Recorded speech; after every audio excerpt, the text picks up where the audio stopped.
अस्सलाम वालेकुम, welcome back again. आज हम केमिस्ट्री पार्ट 1 चैप्टर नंबर 8 के लेक्चर नंबर 32 को डिस्कस करेंगे। इस लेक्चर के अंदर हम एक्सरसाइज के न्यूमेरिकल 21 को डिस्कस करेंगे। अच्छा, बुक के अंदर ना पहले एक इक्वेशन लिखी होती है, ये वाली इक्वेशन लिखी होती है और उसका कहता है कि हम लोग इसका केपी मालूम करें। तो केपी बेटा इसका बिल्कुल ऐसा होगा जैसे हम लोग केसी निकालते हैं, तो वो भी देखते हैं, लेकिन वो चीज़ें नहीं आएंगी। लेकिन ये स्टेटमेंट जो है, जो उसका बी पार्ट है, ये न्यूमेरिकली है, तो मैंने यहाँ पे आपको ये चीज़ सिखानी है। अब पहले स्टेटमेंट को समझते हैं, उसके बाद देखते हैं कि ये क्या चीज़ें हैं बेटा। वो कहता है व्हेन 1 मोल ऑफ स्टीम। अब स्टीम क्या चीज़ होती है बेटा, सबसे पहले आपको ये देखना होता है। अक्सर ये बेटा वाइवा के अंदर पूछा जाता है कि, या एमसीक्यूज़ में पूछ लेते हैं। वाइवा में तो बहुत ज़्यादा पूछते हैं ना जब प्रैक्टिकल्स होते हैं कि स्टीम का फार्मूला क्या होता है। तो स्टीम भाप को बोलते हैं, भाप पानी की ही एवेपोरेटेड फॉर्म होती है। The gaseous state of water is called steam. तो इसका मतलब इसका फार्मूला क्या होगा, H2O। वो कहता है कि अब देखो गिवन में चीज़ें क्या आ जाएंगी। सबसे पहला कि मोल्स ऑफ H2O कितना है, 1 है। 1 मोल ऑफ स्टीम मतलब वाटर, और 1 मोल ऑफ कार्बन मोनोऑक्साइड। अब कार्बन मोनोऑक्साइड बेटा दूसरी चीज़ है, ठीक हो गया। ये हमारे पास वो कहता है ये दोनों रिएक्टेंट्स हैं। कार्बन मोनोऑक्साइड का भी 1 मोल है जिसका फार्मूला क्या होता है, CO। Are allowed to reach equilibrium, मतलब दोनों को रिएक्ट करने दिया जाता है। तो ये देखो नीचे सोल्यूशन में मैंने वाटर प्लस कार्बन मोनोऑक्साइड का रिएक्शन करवाया है और बढ़ने वाली प्रोडक्ट है H2 प्लस CO2। और वो कहता है तीसरी गिवन में चीज़ कौन सी है। दो तो हो गए बेटा इनके मोल्स, एक तो स्टीम के मोल्स और दूसरे कार्बन मोनोऑक्साइड की। तीसरी जो गिवन चीज़ है वो हमारे पास है 33% मोल्स के लिहाज से, कि अगर आपके पास टोटल 100 मोल्स हैं ना बेटा, 100 में से वो कहता है इक्विलिब्रियम की हालत में 33 मोल्स बेटा किसके हैं, वो कहता है बढ़ने वाली प्रोडक्ट हाइड्रोजन के हैं, H2O के हैं। तो ये यहाँ पर इसी मैंने यहाँ पर बेटा गिवन में लिखा H2O by moles at equilibrium कितने परसेंट है बेटा, 33% है। अब वो कहता है calculate the value of Kp and its unit. वो कहता है Kp मालूम करें और उसका यूनिट निकालें। तो बेटा फाइंड क्या करना है, Kp और उसके यूनिट। अब Kp का बेटा फार्मूला जो होता है ना मालूम करने का, यहाँ पे मैं लिखता हूँ, फिर चीज़ें मज़ीद समझ आएंगी। Kp किसके बराबर होता है, हम पढ़ के आए हैं, Kc आपके पास और RT whole power delta N, ठीक हो गया। अब देखो हमारे पास तो Kc भी नहीं है, तो हम Kp कैसे निकालेंगे। ना हमें टेम्परेचर गिवन है, ना R की तो चलो वैल्यू कांस्टेंट होती है, वो तो हम लगा लेंगे, ना नंबर ऑफ़ मोल्स हैं। तो अब हम इन सारी चीज़ों को सॉल्व करेंगे, पहले Kc निकालेंगे, ठीक हो गया। अब बेटा Kc कैसे निकलेगा ये हम इस चैप्टर के अंदर सीख चुके हैं। वो कहता है कि ये हमने केमिकल रिएक्शन लिखना है बेटा, कि वाटर कार्बन मोनोऑक्साइड के साथ रिएक्ट करके हाइड्रोजन प्लस कार्बन डाइऑक्साइड देता है। वो कहता है जब टाइम स्टार्ट होता है, मतलब ज़ीरो, मतलब रिएक्शन इनिशियली स्टेज पे होता है, स्टार्ट होता है, तब 1 मोल थे पानी के और 1 मोल किसके थे बेटा, कार्बन मोनोऑक्साइड के, और 0 मोल्स थे हाइड्रोजन के और 0 मोल्स इसके थे। और जब कहता है जैसे इक्विलिब्रियम पे पहुंचा, लेट्स सपोज फ़र्ज़ करते हैं कि जो हाइड्रोजन की मोल्स को हम x लिखते हैं और कार्बन डाइऑक्साइड के मोल्स को भी क्या लिखते हैं, x लिखते हैं। अब जितने मोल्स इधर बने हैं उतने मोल्स हम लोगों ने क्या करने होते हैं बेटा, रिएक्टेंट के मोल से माइनस करने होते हैं, तो इसलिए हम 1 - x लिख लिया। अच्छा, अब यहाँ पर चूंकि हाइड्रोजन की कंसंट्रेशन बाय मोल्स गिवन है, उसके लिहाज से हमें क्वेश्चन को आगे लेके चलना है।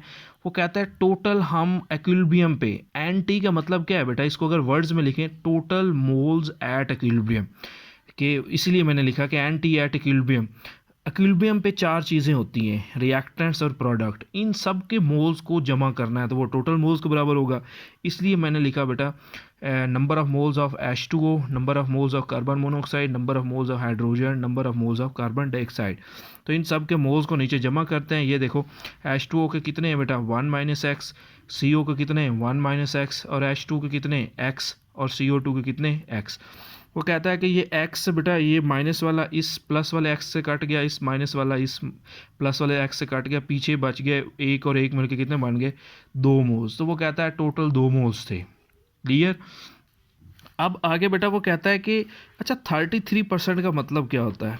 33% का मतलब होता है, मिसाल के तौर पे आप रिज़ल्ट लेने जाते हैं छोटे बहन भाई का, तो आपको टीचर आगे से बताता है इसका 40% रिज़ल्ट है। 40% का मतलब ये होता है कि अगर टोटल मार्क्स 100 हैं, 100 में से उसने 40% नंबर लिए, ठीक हो गया। तो हम लोग इस तरह से परसेंटेज निकालते हैं। तो अब वो कहता है 33 ऑफ मोल्स ऑफ, जो हमारे पास क्या है बेटा, हाइड्रोजन, ये तो गिवन है। ये हम कैसे निकालते हैं बेटा, हाइड्रोजन के मोल्स ओवर टोटल मोल्स।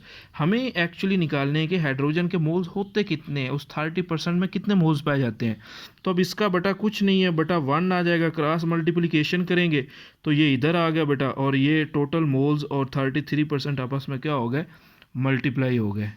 अब हमें पता है कि बेटा ये छोटी क्लासेस में दूसरी तीसरी में सिखाया जाता है कि 33% लिखा हुआ है, जब भी परसेंट ख़त्म करते हैं तो हम बटे में क्या लेके आते हैं बेटा, 100 लेके आते हैं। ये परसेंटेज को जैसे ही ख़त्म करते हैं, तो इसलिए बेटा यहाँ पर मैंने ये नीचे लिखा और मल्टीप्लाई टोटल मोल्स कितने हैं, 2 2 1 ज़ार 2 50 ज़ार 100।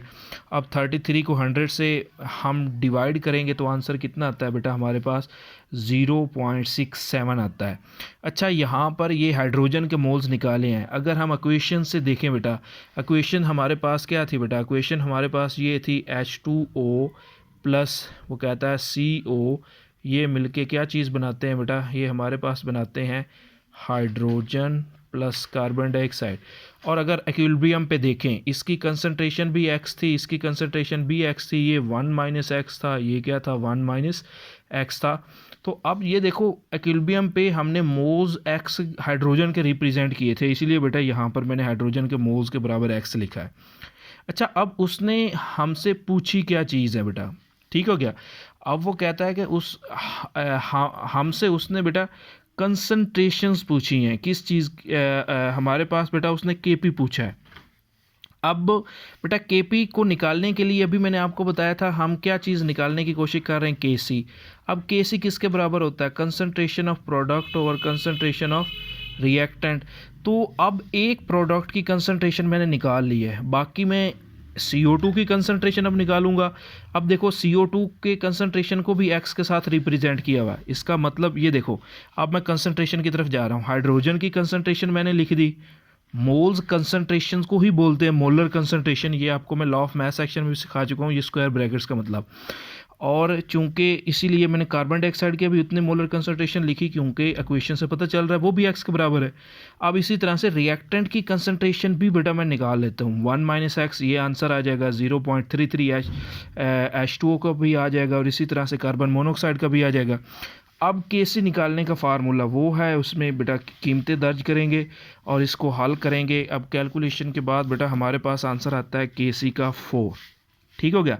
अब केसी निकल गई। अब केसी के अलावा बेटा देखो फार्मूला केपी में, ये देखो केपी में केसी तो निकल गया, डेल्टा एन भी निकालना है, चेंज इन मोल्स। अब चेंज इन मोल्स बेटा हम कैसे निकालते हैं, चेंज इन मोल्स हमेशा बेटा होता है number of moles of product minus number of moles of reactant, ये मैं आपको पहले भी सिखा चुका हूँ। अब प्रोडक्ट के मोल्स कितने हैं, गिन लो बेटा, 1 और 1 मिलके कितने बन गए, 2, तो यहाँ मैंने 2 लिख दिए। अब रिएक्टेंट के मोल कितने हैं, 1 और 1, 2, वो भी 2 हैं। तो ये दोनों मतलब दोनों साइड पे मोल्स एक जैसे हैं, उनका जो डिफरेंस आएगा, चेंज इन तो मोल है ही नहीं है बेटा, ठीक हो गया, 0 आ गया। अब जब ये 0 आ गया तो हमने इसके अंदर बेटा अब कीमतें दर्ज कर देनी है, ठीक हो गया। अब KCRT, ये देखो डेल्टा एन की जगह पे मैंने क्या कीमत दर्ज कर दी बेटा, 0, जो उसका आंसर आया है। आगे वो कहता है बेटा KP KC के बराबर। अब आपको पता है किसी भी चीज़ की, किसी भी वैल्यू की जब पावर 0 होती है उसका आंसर हमेशा क्या आता है, 1 आता है। मिसाल के तौर पे मैं यहाँ लिखता हूँ 1000, इसकी पावर है 0, आंसर आएगा 1। यहाँ मैं लिखता हूँ x, इसका पावर 0, आंसर क्या आएगा, 1। जब किसी भी चीज़ की हम पावर 0 लेते हैं तो आंसर क्या आता है, 1 आता है। अब यहाँ पे बेटा वो कहता है कि हमने केपी मालूम करनी थी, हमें पता चल गया कि केपी केसी के ही बराबर है, और आंसर क्या आ गया बेटा, 4 आ गया। और जो दूसरी बात हमें बतानी है उसका यूनिट, तो यूनिट उसका होगा नहीं। अच्छा, यहाँ से कैंटी टेस्ट के MCQs आप पिक करें इस न्यूमेरिकल से, और वो क्या चीज़ है बेटा, ये लास्ट टाइम MCQs आ चुका है। वो कहता है कि आपके पास बेटा ये केपी और केसी का रिलेशन कब एक दूसरे के बराबर इक्वल आता है? बेटा ये तब बराबर आता है जब change in number of moles, ठीक है, रिएक्टेंट और प्रोडक्ट में बराबर होते हैं, तब जाके आपके पास क्या होता है, केपी केसी के बराबर आता है। तो ये न्यूमेरिकल आसान है, छोटी सी स्टेटमेंट है, ये बी पेपर में आ सकता है। अगर समझ में ना आए तो कमेंट बॉक्स में आप पूछ सकते हैं। Thank you.